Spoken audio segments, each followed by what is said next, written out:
My name is Robert Cosby. I serve as the director for the Multidisciplinary Gerontology Center at Howard University School of Social Work. Many persons come to issues of homelessness without having an understanding of their own aging, and many of the people that work with them don't understand those intersections as well. We all know that homelessness makes people age a lot more rapidly than they might otherwise. It provides additional stresses. Maybe people have addressed trauma. I know in the community that I live in, just recently, there were a group of young people who were doing the equivalent of homeless bashing, where they pull out of their car and run out and beat up people and then get back in the car and laugh about it. These are terrible things, but they do affect people, and sometimes folks that have been through those experiences and they manage to live have a trauma. So anytime you talk to them about an issue of, well, you need to come to the shelter tonight, or you need to do something related to it, they may not necessarily want to do that for fear of some other kinds of things happening. Issues related to race and ethnicity, related to the cultural experiences, all are sort of layered on top of these issues, and they create some real difficulties for many homeless people, because they're expecting that someone understands them. Maybe it is related to language, maybe it is related to the food they eat, maybe it's related to the types of work that they may be eligible for but still unable to do, in part because they are aging much faster than their chronological age may be, because physically they're unable to do some of the work. And they also may look at issues associated with their own race and ethnicity from the standpoint of aggressions and microaggressions that have happened to them over their years.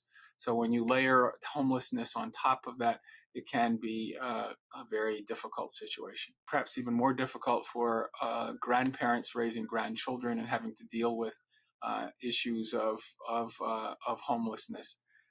It is also a very difficult thing to have a homeless person try to explain their story to someone. They don't like to tell the story again and again and again as to why they are homeless and what are the concerns that they have.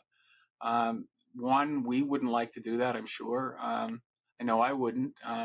There's a level of trust that is often missing when we talk about individuals having to tell their story time and time again, because they have the hurt of being able to work with someone for a period of time and then having to disengage because the person has either been transferred, leaves for a better job, or does something differently, and they're still there. They're still homeless, still trying to figure out transition housing, or maybe even not even that, just trying to figure out seasonally, how do you make it from one season to the next? Meaning summers may be incredibly hot, and trying to find a place that they can cool down is difficult. When it gets cold, it's also difficult.